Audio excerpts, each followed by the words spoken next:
Good morning विद्यार्थी मित्रांनो. आज आपण पाहूया प्रॉपर्टीज ऑफ डिटर्मिनंट. आता पहिली जी प्रॉपर्टी आहे ती आपल्याला व्यवस्थित समजून घ्यायची आहे. पहिली प्रॉपर्टी काय आहे बघा. पहिली प्रॉपर्टी जी आहे ती मी या ठिकाणी लिहून देतो. If the rows and columns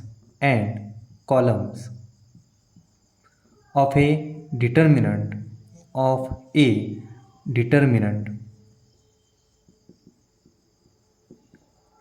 a determinant are interchange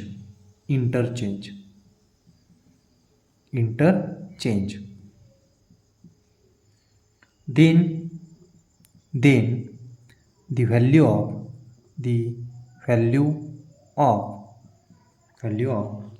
determinant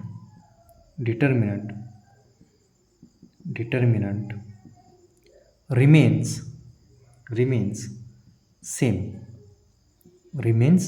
same. बघा, या प्रॉपर्टीचा अर्थ व्यवस्थित समजून घ्या की रो आणि कॉलम आपण जर डिटर्मिनंटचे इंटरचेंज केले तर त्या दिलेल्या डिटर्मिनंटची व्हॅल्यू चेंज होत नाही. Value of determinant does not change. बरोबर. म्हणजे आता समजा एक्झाम्पल घेतला आपण. सपोज हा डिटर्मिनंट घेतला 1 2 3 4.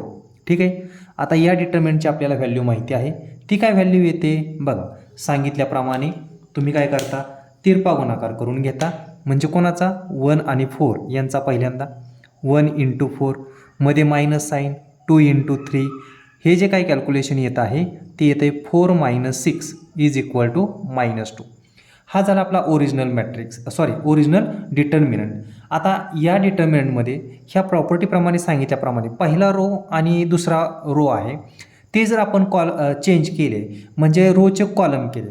If the rows and columns are interchange. ठीक आहे. म्हणजे रोचे कॉलम केले किंवा कॉलमचे रो केले तर काय मिळेल. म्हणजे बघा, पहिला रो काय केला आपण कॉलम वाईज लिहिला. पहिला रो काय आहे 1 2 तो कॉलम पहिला कॉलम होईल. दुसरा रो काय आहे 3 4 तो दुसरा कॉलम होईल 3 4. आता येणारा डिटर्मिनंट याची पण व्हॅल्यू काय असायला पाहिजे, सेम असायला पाहिजे. करून बघा 1 आणि 4 यांचा गुणाकार 4 -1 × 4 -3 आणि 2 यांचा गुणाकार काय आलं बघा कॅल्क्युलेशन या ठिकाणी 4 - 6 = -2. म्हणजे ह्या डिटर्मिनंटची व्हॅल्यू आणि या डिटर्मिनंटची व्हॅल्यू चेंज केल्यानंतर रोचे कॉलम केल्यानंतर येणारी व्हॅल्यू कशी आहे, सेम आहे. ही झाली आपली पहिली प्रॉपर्टी. आता आपण पाहूया दुसरी प्रॉपर्टी आहे दुसरी. बघा या ठिकाणी if any two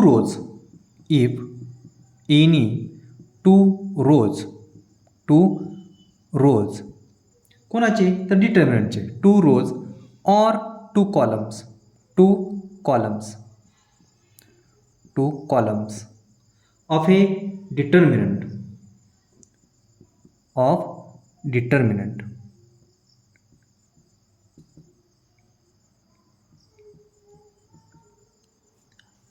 are interchange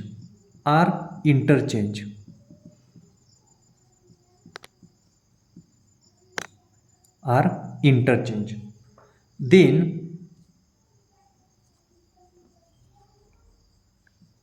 the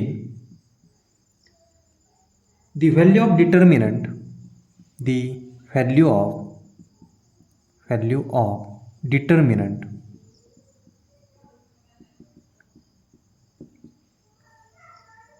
changes by sign only.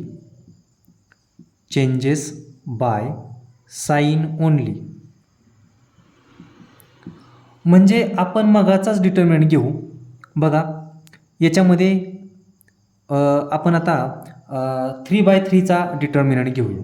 समजा आपला डिटर्मिनंट आहे एक्झाम्पल. याच्यासाठी एक्झाम्पल बघा, हे एक्झाम्पल व्यवस्थित समजून घ्या. एक्झाम्पल आहे 2 - 3 7. हा जो डिटर्मिनंट आहे 2 - 3 7 आणि नंतर आहे 5 1 6 आणि 3 - 4 आणि 9. आता तुम्हाला डिटर्मिनंट सॉल्व करता येतो. डिटर्मिनंट सॉल्व करण्यासाठी तुम्ही काय करता, नेहमीप्रमाणे पहिल्या रोच्या वरती 1 -1 आणि +1 असे एलिमेंट देऊन ठेवता. असे एलिमेंट देऊन ठेवल्यानंतर तुमच्या बऱ्याच गोष्टी लक्षात येत असतात की 1 आणि 2चा गुणाकार 2 आणि ब्रॅकेटमध्ये आता काय करणार, त्याच्या करस्पॉन्डिंग रो कॉलम गेलं, जे काय राहील त्याच्या डिटर्मिनंटची व्हॅल्यू. मग आपण आता हा डायरेक्टली डिटर्मिनंट सॉल्व्ह करू. म्हणजे काय राहणार आहे, 1 आणि 9चा गुणाकार 9 मध्ये मायनस साईन, बघा 9 मध्ये मायनस साईन. नंतर कोण राहिले, 6 आणि -4चा गुणाकार -24 म्हणजे मायनस आणि आपलं आलेलं उत्तर मायनस म्हणजे ते झालं +24. आता -1 आणि -3चा गुणाकार काय आला, +3. त्याचंही बघा -3च्या करस्पॉन्डिंग रो कॉलम जाऊन जे काही एलिमेंट राहतील त्यांचं कॅल्क्युलेशन करा 2/2च्या डिटर्मिनंटमध्ये. म्हणजे 5 आणि 9चा गुणाकार 45 -6 आणि 3चा गुणाकार 45 -6 आणि 3चा गुणाकार 18 +1 आणि 7चा गुणाकार +7 आणि ब्रॅकेटमध्ये या 7च्या करस्पॉन्डिंग रो कॉलम गेलं, जे काही राहील ते बघा 5 × -4 -20 मध्ये मायनस साईन असतं. नंतर बघा 1 आणि 3चा गुणाकार तो आला 3. म्हणजे जर याचं कॅल्क्युलेशन जर आपण पाहिलं तर आपल्या लक्षात येईल 2 इन ब्रॅकेट 24 आणि हे 9 म्हणजे 24 आणि 6 30 आणि वरचे 3 33 प्लस या ठिकाणी 3 इन ब्रॅकेट 45 मधून 18 गेला म्हणजे किती राहिलं बघा 25 आणि वरचे 2 27 प्लस 7 आणि ब्रॅकेटमध्ये -23 म्हणजे या येणाऱ्या डिटर्मिनंटची व्हॅल्यू 33 आणि 2 यांचा गुणाकार 66 बघा 27 आणि 3 यांचा गुणाकार 81 7 आणि -23 आता इथं प्लस आहे इथं मायनस आहे प्लस मायनसचा गुणाकार -7 आणि 23 यांचा गुणाकार करा 161 म्हणजे जर आपलं उत्तर जर पाहायची वेळ आलीच तर उत्तर काय येते बघा 147 -161 म्हणजेच -14 बघा काय येते -14. हे झालं फक्त रेग्युलर आपण जो काही डिटर्मिनंट घेतलाय तो. आता याच्या पुढे जर आपण पाहिलं की याप्रमाणे 2 रो कोणते तरी काय करूया आपण 2 रो किंवा 2 कॉलम कोणते पण ह्या दोन्हीपैकी इंटरचेंज करूया. इंटरचेंज म्हणजे काय करायचं, आता समजा मला पहिला आणि दुसरा रो इंटरचेंज करायचा आहे तर पहिल्या रोच्या जागी दुसरा रो लिहायचा आणि दुसऱ्या रोच्या जागी पहिला रो लिहायचा. जर असं केलं तर आपलं येणारं उत्तर साईनमध्ये चेंज होणार आहे. म्हणजे आता ह्याचा जर ॲन्सर जर पाहिला आपण तर -14 आले आणि जेव्हा आपण हे इंटरचेंज करू तेव्हा आपलं उत्तर काय आलेलं असेल +14 आलेलं असेल. आता बघूया आपण, पहा आता हा डिटर्मिनंट मी असा घेतलेला आहे. सांगितल्याप्रमाणे काय करतो, हा रो आणि हा रो मी इंटरचेंज करतो. इंटरचेंज म्हणजे पहिल्या रोच्या जागी दुसरा आणि दुसऱ्या रोच्या जागी पहिला. मग कसा दिसेल तो डिटर्मिनंट आपल्याला बघा 5 1 6 2 -3 7 3 -4 9. आता हा डिटर्मिनंट आपल्याला सॉल्व्ह करायचा.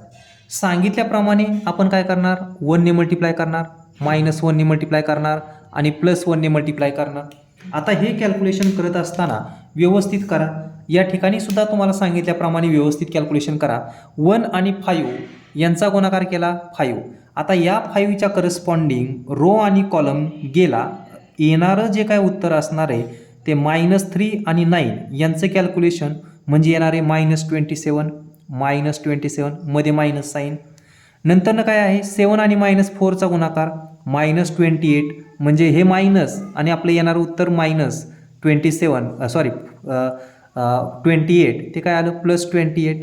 नंतर काय आहे -1 आणि 1 यांचा गुणाकार -1च्या करस्पॉन्डिंग रो कॉलम गेला 2 आणि 9 यांचा गुणाकार किती आला 18 मायनस साईन. नंतर काय आहे 7 आणि 3 यांचा गुणाकार 7 आणि 3 यांचा गुणाकार काय आला बघा 21. नंतर काय आहे +1 आणि 6 याचा गुणाकार +6. करस्पॉन्डिंग रो कॉलम गेलं -8 मायनस साईन बघा -3 आणि 3चा गुणाकार -9 म्हणजे परत काय आलं +9. हे कॅल्क्युलेशन जे काय येतं आहे ते व्यवस्थित करायचं. 5 -27 + 28 मोठ्या संख्येतून लहान संख्या गेली, मोठ्या संख्येचं चिन्ह -1 18मधून 21 गेले किती राहिले -3 म्हणजे -3. नंतर काय आहे +6 ब्रॅकेटमध्ये 9 मायनस 8 मोठी संख्या 9 आहे, 9मधून 8 गेलं 1, म्हणजेच या ठिकाणी काय राहिलं बघा 5 प्लस 3 प्लस 6, म्हणजेच बघा काय आलं 5 plus 3 8, 8 plus 6 14.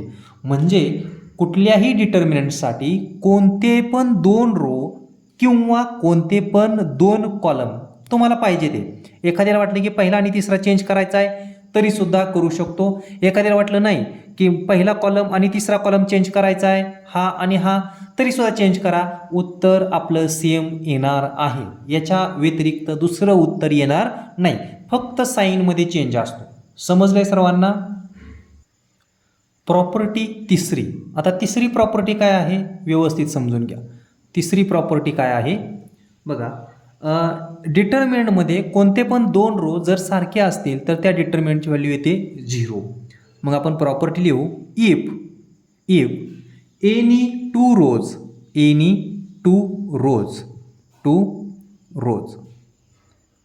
or 2 columns of a determinant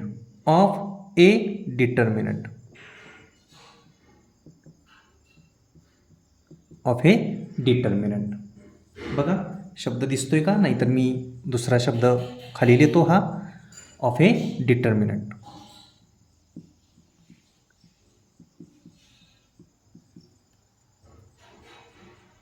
R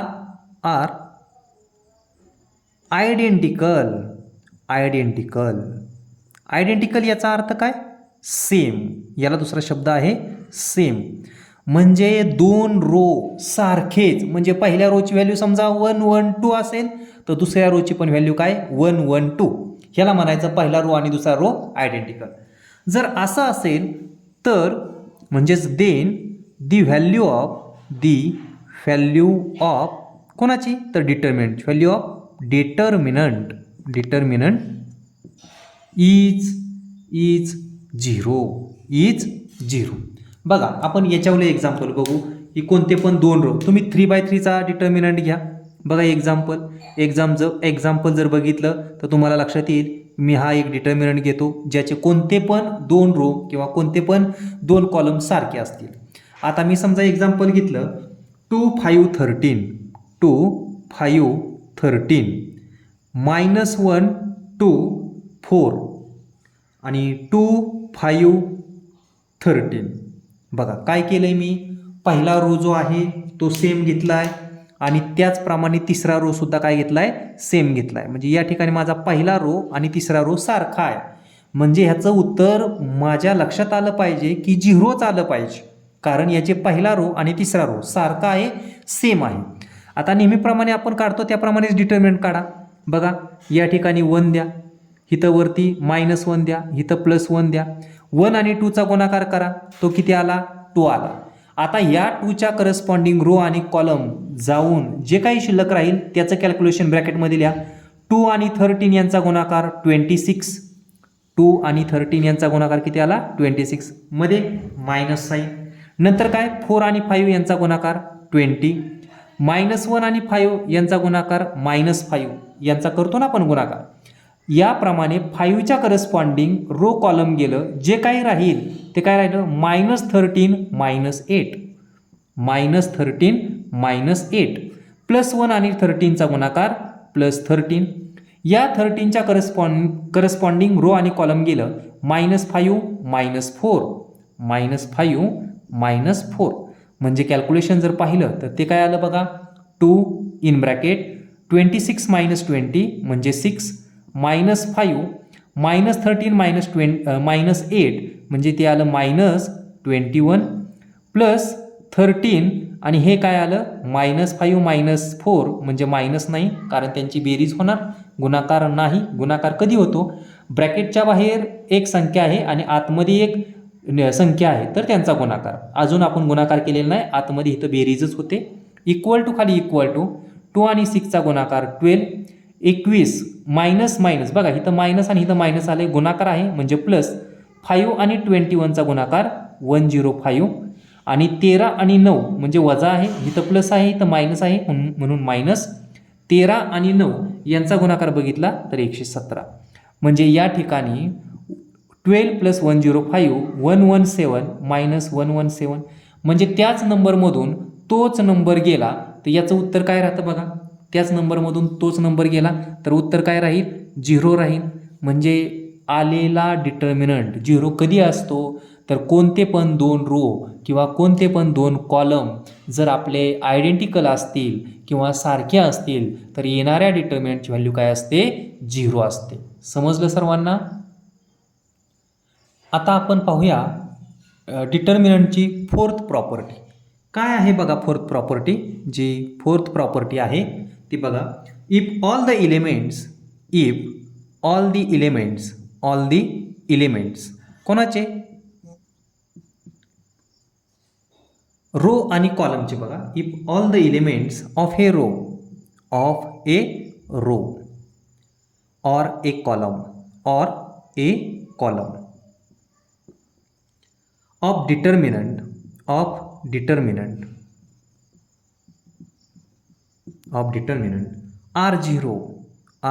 0 जर डिटर्मिनंटमध्ये सगळे रो किंवा सगळे कॉलम जर 0 असेल तर त्या डिटर्मिनंटची value, then the value of determinant काय असते? इज 0. फार महत्त्वाचं आहे बघा. एक्झाम्पल जर आपण पाहिलं तर एक्झाम्पल पण बघा. सगळे रो, आता 2x2च घेऊ कारण इथं सोपं आहे. सगळे रो काय घेतले मी? 0. आणि सगळे कॉलम पण बघा, ह्याचा अर्थ सेम होतोय. ऑर कॉलम बघा, सगळे रो किंवा सगळे कॉलम 0 घेतले तर येणाऱ्या डिटर्मिनंटची व्हॅल्यू काय असते? त्यांनी सांगितलंय 0 असते. सॅटिस्फाय होते का नाही बघायची व्हॅल्यू. बघा, सगळे रो 2x2चा डिटर्मिनंट घेतला. पहिल्यांदा काय करतो आपण? 0 आणि 0 यांचा गुणाकार, म्हणजे असा करतो 0 × 0, मध्ये मायनस साईन, 0 × 0, म्हणजे हे कॅल्क्युलेशन जर केलं तर काय आलं? 0 - 0 म्हणजे इक्वल टू 0. म्हणजे सगळे इलेमेंट डिटर्मिनंटमधले थोडक्यात सगळे रो किंवा कॉलम जर 0 असेल तर येणाऱ्या डिटर्मिनंटची व्हॅल्यू काय असते? 0 असते. समजलं? हा क्वेश्चन तुम्हाला 4 मार्क्ससाठी किंवा 5 मार्क्ससाठी विचारला जातो. कोणासाठी? तर हा ॲग्री डिप्लोमा जो आहे पॉलिटेक्निक त्यांच्यासाठी. आणि रेग्युलरसाठी ह्या प्रॉपर्टी माहिती पाहिजे, त्याच्यावरती MCQ विचारला जातो. MCQ वरून आपल्याला क्वेश्चन सॉल्व करता आले पाहिजे. तुम्हाला जर समजलं असेल तर ठीक, नसेल समजलं तर काही अडचण असेल तर तुम्ही कमेंट करून विचारू शकता. कुठलीही स्टेप तुम्हाला अडचण आली तरी मला तुम्ही विचारू शकता. पहा, आता आपल्याला स्टेट ट्रू ऑर फॉल्स असा क्वेश्चन विचारलेला आहे.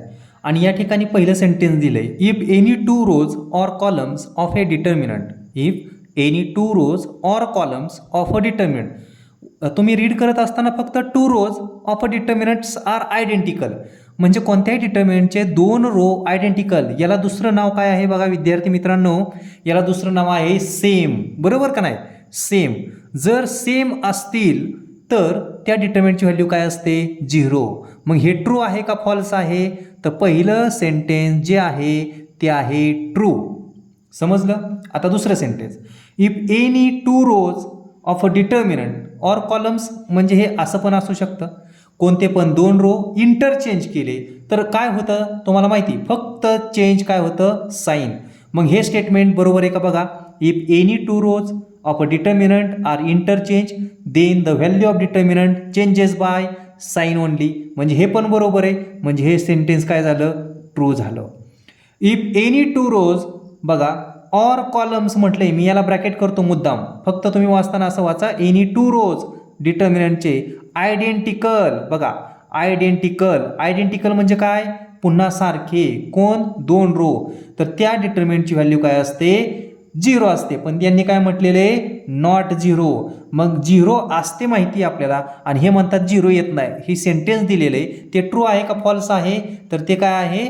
फॉल्स आहे. समजलं? आता आपण MCQ पाहूया याच्यावरती कसे असतात ते. MCQ कशा पद्धतीने विचारला जातो पहा. If any 2 rows or columns of a determinant are identical then the value of determinant is, बघा, 2 रो किंवा 2 कॉलम जर सारखे असतील तर त्या डिटर्मिनंटची व्हॅल्यू काय असते 0 असते. म्हणजे याचा आन्सर काय झालं फक्त 0. 0 हा शब्द लिहायचा फक्त. ठीक आहे. आता पुढचा MCQ. If all the elements of a row or a column of determinant, सगळ्या इलेमेंट कोणाचे, सगळे इलेमेंट रो आणि कॉलम काय असतील 0 असतील. सगळे इलेमेंट रो किंवा कॉलम सगळे इलेमेंट म्हणजे पहिल्या रोला समजा 3 इलेमेंट आहेत ते तिन्हीचे तिन्ही 0, दुसऱ्या कॉलमला समजा 5 इलेमेंट आहेत ते 5चे 5 0 असं असेल तर येणाऱ्या डिटर्मिनंटची व्हॅल्यू काय असते 0. पण लक्षात ठेवा डिटर्मिनंट हा फक्त सेम रो आणि सेम कॉलमचाच काढता येतो. एखाद्याचे 3 रो आहेत आणि 2 कॉलम आहेत त्याचा डिटर्मिनंट काढता येत नाही. म्हणून परत एकदा सांगतो, रो आणि कॉलम सगळे इलेमेंट रो आणि कॉलम मधील सगळे इलेमेंट 0 असतील तर त्या येणाऱ्या डिटर्मिनंटची व्हॅल्यू काय असते 0 असते. मग याचं आन्सर सुद्धा काय झालं बघा, याचं आन्सर काय झालं 0. बघा इथं पण काय सांगितले 2 रो आयडेंटिकल असतील तर त्याचं आन्सर काय आलं 0.